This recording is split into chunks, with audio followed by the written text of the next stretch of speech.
삶의 기적을 일으킨 30분 예배를 시작하도록 하겠습니다. 하나님께서 오늘 우리에게 주신 말씀은 빌립보서 1장 27절에서 30절까지 말씀입니다.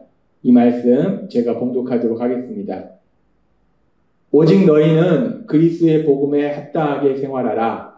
이는 내가 너희에게 가보나 떠나 있으나 너희가 한 마음으로 서서 한 뜻으로 복음의 신앙을 위하여 협력하는 것과 무슨 일에든지 대적하는 자들 때문에 두려워하지 아니하는 이 일을 듣고자 함이라. 이것이 그들에게는 멸망의 증거요 너희에게는 구원의 증거니 이는 하나님께로부터 난 것이라. 그리스도를 위하여 너희에게 은혜를 주신 것은 다만 그를 믿을 뿐 아니라 또한 그를 위하여 고난도 받게 하려 하심이라. 너희에게도 그와 같은 싸움이 있으니 너희가 내 안에서 본 바요 이제도 내 안에서 듣는 바니라. 아멘. 오늘도 이 시간 우리 사랑하신 하나님 우리에게 말씀하실 때 하나님의 말씀을 듣기 전에 잠시 기도하는 시간 갖도록 하겠습니다. 좋으신 하나님 감사합니다. 오늘도 한없이 연약한 저희를 사랑하셔서 친히 저희를 찾아오시고 저희에게 말씀하여 주시니 감사합니다. 하나님 아버지, 오늘도 하나님의 말씀을 통해서 언제나 저희와 함께 하신 하나님, 저희 삶 속에 능력으로 역사하신 하나님, 그 하나님을 믿음으로 인해서 담대히 세상 속에서 승리하는 저희 모두가 될 수 있도록 역사해 주옵소서. 예수님의 이름으로 감사하며 기도드리옵나이다. 아멘. 하나님의 말씀은 우리가 들을 때마다 우리에게 위로가 되고 소망이 되고 우리에게 큰 힘이 됩니다. 그렇게 하나님의 말씀은 그 말씀 자체가 우리에게 큰 위로도 되고 소망도 되는데, 그런데 오늘 하나님께서 우리에게 주신 말씀을 우리가 다시 한번 읽어보면은 빌립보서 1장 29절은 이렇게 말씀합니다. 그리스도를 위하여 너에게 은혜를 주신 것은 다만 그를 믿을 뿐 아니라 또한 그를 위하여 고난도 받게 하려 하심이라. 하나님은 말씀하십니다. 우리에게 은혜를 주신 것은 하나님이 우리에게 은혜를 주셔서 우리가 예수님을 믿게 된다는 거예요. 에베소서 2장 8절은 이렇게 말씀합니다. 너희는 그 은혜에 의하여 믿음으로 말미암아 구원을 받았으니 이것은 너희에게서 난 것이 아니요 하나님의 선물이다. 그렇습니다. 우리가 예수님을 믿을 수 있는 것, 우리 예수님을 구주와 주님으로 믿을 수 있는 것은 우리가 똑똑해서, 우리가 열심히 노력해서, 우리 운이 좋아서 아니에요. 하나님이 은혜를 주셨기 때문에, 하나님이 은혜를 주셨기 때문에 우리가 그 은혜로 인하여 예수님을 구주와 주님으로 믿을 수 있었다는 것. 그래서 말씀하는 거예요. 지금 우리가 살펴본 말씀해 보니까 하나님이 우리에게 은혜를 주셔서 우리가 믿을 수 있도록 해주셨다는 것. 그런데 여기까지는 우리가 너무나 잘하는 말씀이고 너무나 감사한 말씀이에요. 아, 그렇구나. 우리가 예수님을 구주와 주님으로 믿을 수 있는 것이 우리가 똑똑해서, 우리가 열심히 노력해서, 운이 좋아서 믿는 것이 아니라 하나님의 은혜를 주셨기 때문에 우리가 예수님을 구주와 주님으로 믿을 수 있었구나 라는 걸 우리가 다시 한번 기억할 수 있어요. 근데 이 말씀에서 끝나는 것이 아니라 그렇게 우리에게 은혜를 주셔서 우리가 그리스도를 믿을 뿐 아니라, 우리가 그렇게 믿음을 가질 뿐 아니라 그 다음에 뭐라고 말씀하시냐면 하나님께서 그를 위하여 고난도 받게 하려 하심이라 라고 말씀해요. 하나님의 은혜 주셔서 예수님을 구주와 주님을 믿는 거 너무나 감사해요. 그런데 하나님은 말씀하십니다. 그렇게 은혜 주셔서 예수님을 구주와 주님으로 믿고 그리고 또한 너희의 현실의 삶 속에 많은 복을 누리게 하려 함이라 라고 말씀하시는 것이 아니라 그 다음에 나오는 말씀이 뭐가 있다면 은혜를 주셔서 믿을 뿐 아니라 현실에서도 많은 복을 누리게 하려 하심이라 라고 말씀하시는 것이 아니라 은혜를 인하여 믿을 뿐 아니라 그를 위하여 고난도 받게 하려 하심이라. 고난도 받게 하신다 라고 말씀한다. 고난도 받게 하신다. 뭐가 이상합니다. 우리가 예수님을 믿었는데 우리에게 고난도 받게 하신다는 거예요. 이게 뭔 말씀인가? 하나님께서 우리에게 주신 말씀 중에 우리가 예수님을 구주와 주님을 믿을 때 우리가 구원받게 되는데 그 구원이라는 것이 무엇인가? 구원에 대해서 갈라디아서 3장 13절은 이렇게 말씀합니다. 그리스도께서 우리를 위하여 저주를 받은 바 되사 율법의 저주에서 우리를 속량하셨으니 라고 말합니다. 우리가 구원받는다는 것은, 죄에서 구원받는다는 것은 그 죄의 결과인 저주와 죽음, 그리고 영원한 멸망, 그 모든 것에서 우리가 자유로워지는 거예요. 따라서 우리는 저주에서 자유로워지기 때문에 고통에서 자유로워진다라고 생각할 수 있어요. 우리 삶 속에 더 이상 고난이 없다라고 생각할 수 있어요. 근데 하나님은 오늘 우리에게 말씀하십니다. 하나님께서 우리에게 은혜를 주신 것은 그를 믿을 뿐 아니라 그를 위하여 또한 고난도 받게 하려 하심이라 라고 말씀해요. 우리가 예수님을 믿을 때 우리 삶 속에도 여전히 고난이 있다는 거예요. 그러면은 우리 안에 의문이 생깁니다. 우리가 예수님 믿기 전에도 우리가 고난으로 인한 고통이 있었는데 예수님 믿은 다음에도 고난으로 인한 고통이 있다면, 그러면 예수님 믿기 전에 우리가 만나는 고난과 예수님 믿은 이후에 만나는 고난은 도대체 무슨 차이가 있는가? 예수님 믿기 전에도 고난이 있고 예수님 믿은 이후에도 고난이 있다면 도대체 믿기 전에 만나는 우리 고난과 믿은 후에 만나는 고난은 도대체 무슨 차이가 있을까? 고난은 우리를 힘들게 합니다. 고통스럽게 해요. 똑같이 힘들고 고통스러운데 도대체 무슨 차이가 있는 것이냐? 라는 걸 우리가 생각해 볼 수 있어요.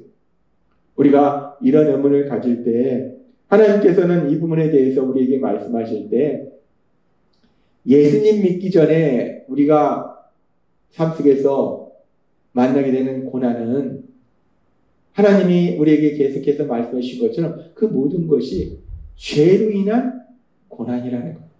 죄로 인해서 우리가 고난을 받는 거라는 거예요. 그리고 죄의 결과는 무엇인가? 죽음과 저주와 영원한 멸망이에요. 따라서 근데 이 죽음이라는 것이 무엇인가? 단순히 내 육체의 죽음만 의미하는 것이 아니라 영적인 죽음, 즉 하나님과의 관계가 단절되는 것, 그것이 죽음이에요.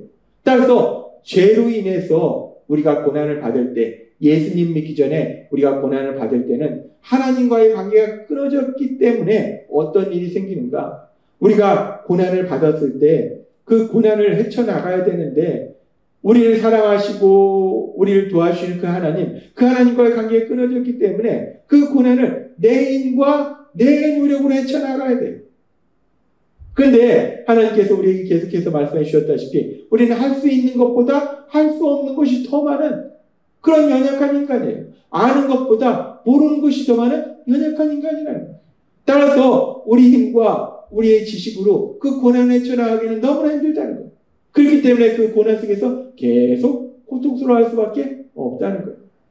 그것이 예수님을 믿기 전에 우리가 만나는 고난이고, 그런데 예수님을 믿은 이후에도 우리가 고난을 만나는데 우리가 살펴본 빌립보서의 말씀처럼 은혜를 주신 것은 믿을 뿐 아니라 그를 위하여 고난도 받게 하려 하심이라 라고 우리가 고난을 만나게 되는데, 그럼 예수님 믿은 이후에 우리가 만나는 고난은 예수님 믿기 전에 만난 고난과 도대체 뭐가 다른가? 그 차이를 우리는 베드로전서 5장 10절의 말씀을 통해서 명확하게 알 수 있습니다. 베드로전서 5장 10절은 이렇게 말씀합니다. 모든 은혜의 하나님 곧 그리스도 안에서 너희를 부르사 자기의 영원한 영광에 들어가게 하시니가 잠깐 고난을 당한 너희를 친히 온전하게 하시며 굳건하게 하시며 강하게 하시며 더를 견고하게 하시니라. 아멘. 우리 하나님은 우리에게 말씀하십니다. 우리가 예수님을 믿어도 우리 삶 속에 고난을 만난다는 거예요. 그래서 우리가 힘들고 고통스러운 시간을 보낼 수 있다는 거예요. 그런데 하나님은 말씀하십니다. 모든 은혜의 하나님이 우리에게 은혜 주셔서 우리 예수님을 믿을 수 있도록 만들어 주신 하나님, 우리에게 은혜 주셔서 우리가 죄에서 구원받도록 해주신 그 하나님이 곧 그리스도 안에서 너희를 부르사 자기의 영원한 영광에 들어가게 하시니가, 우리 예수님을 통해서 우리가 하나님의 아들이 되게 하신 그 하나님께서 잠깐 고난을 당한 너희를 진히 온전하게 하시며 굳건하게 하시며 강하게 하시며 너를 견고하게 하시리라. 그 하나님이 우리가 고난당하고 있을 때 모른 척 하시는 것이 아니라 그 하나님이 진히 우리 삶 속에 능력으로 역사하셔서 우리를 온전하게 하시고 굳건하게 하시고 강하게 하시고 너를 견고하게 하신다는 거예요. 이 말씀은 우리가 예수님을 믿어도 삶 속에 고난을 만날 수 있는데 그 고난의 상황 속에서 할 수 있는 것보다 할 수 없는 것이 더 많은 우리가 아는 것보다 모르는 것이 더 많은 우리가 우리 힘과 우리의 지식으로 고난을 감당하는 것이 아니라 우리를 사랑하신 하나님, 전능하신 하나님, 그 능력의 하나님이 우리와 함께 하시고 우리를 도와주신다라고 말씀하신다. 그렇습니다. 우리가 예수님을 믿기 전이나 예수님을 믿은 이후이나 우리의 삶 속에는 여전히 고난을 만날 수 있어요. 근데 예수님을 믿기 전에 우리가 만나는 고난과 예수님을 믿은 이후에 우리가 만나는 고난은 너무나 많이 달라요. 무엇이 그렇게 다른가? 예수님을 믿기 전에 우리가 삶 속에 고난을 만났을 때는 할 수 있는 것보다 할 수 없는 것이 더 많고 아는 것보다 모르는 것이 더 많은 우리의 힘과 우리의 능력과 우리의 노력으로 그 고난을 헤쳐나가야 돼요. 근데 우리는 그 고난을 헤쳐나갈 능력이 없는 거예요. 그러니까 여전히 고통스러운 거예요. 근데 이제 예수님을 믿은 이후에 우리가 만나는 고난은 더 이상 할 수 있는 것보다 할 수 없는 것이 더 많은 우리의 무능한 능력으로 아는 것보다 모르는 것이 더 많은 우리의 그 작은 지식으로 고난을 헤쳐나가는 것이 아니라 모든 것을 하실 수 있고 모든 것을 아시는 전지전능하신 능력의 하나님, 그 능력의 하나님이 우리와 함께 하시고 우리를 도와주셔서 능히 그 고난에 승리할 수 있도록 도와주신다는 거예요. 따라서 우리가 예수님 믿고 이 땅을 살아갈 때 우리의 삶 속에 때로는 이런 고난 저런 고난 만날 수 있어요.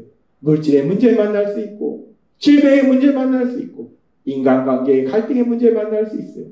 그러나 그런 고난을 만날지라도 우리가 단순히 예수님 믿기 전처럼 염려하고 근심하고 슬퍼하고 절망하는 것이 아니라 그럼에도 불구하고 우리가 담대히 나아가서 승리할 수 있는 것은 오늘 우리가 우리에게 주신 말씀처럼 우리 혼자 힘과 능력으로 그 고난을 감당하는 것이 아니라 우리를 사랑하신 전지전능하신 능력의 하나님, 그 능력의 하나님이 우리와 함께 하시고 우리를 도와주셔서 반드시 승리토록 역사하실 걸 믿습니다. 따라서 우리가 세상을 살아갈 때 그 어떤 문제를 만날지라도 우리와 함께 하시고 우리 삶 속에 능력으로 역사하신 그 하나님을 믿음으로 담대히 나아가서 우리 하나님이 행하신 역사를 통해서 승리의 삶을 살아가시는 여러분이 되시길 주님의 이름으로 축원합니다. 기도하겠습니다. 하나님 아버지 감사합니다. 오늘도 주신 말씀처럼 우리가 예수님을 믿기 전에도 고난을 만나고 예수님을 믿은 이후에도 고난을 만나지만 그 고난이 얼마나 큰 차이가 있는지 다시 한번 명확하게 말씀해 주시니 감사합니다. 예수님을 믿기 전 우리가 만난 고난은 내 힘과 내 능력으로 그 고난을 헤쳐나가야 되지만 이제 예수님을 믿은 이후에 우리가 고난을 만나면 그 고난을 내 힘과 내 능력으로 헤쳐나가는 것이 아니라 전지전능하신 능력의 하나님이 우리를 도와주셔서 반드시 승리케 하시니 감사합니다. 예수님의 이름으로 감사하며 기도드리옵나이다. 아멘. 이 시간도 우리를 사랑하신 하나님, 그 하나님이 주신 말씀을 묵상하면서 조용히 기도하는 시간 갖도록 하겠습니다.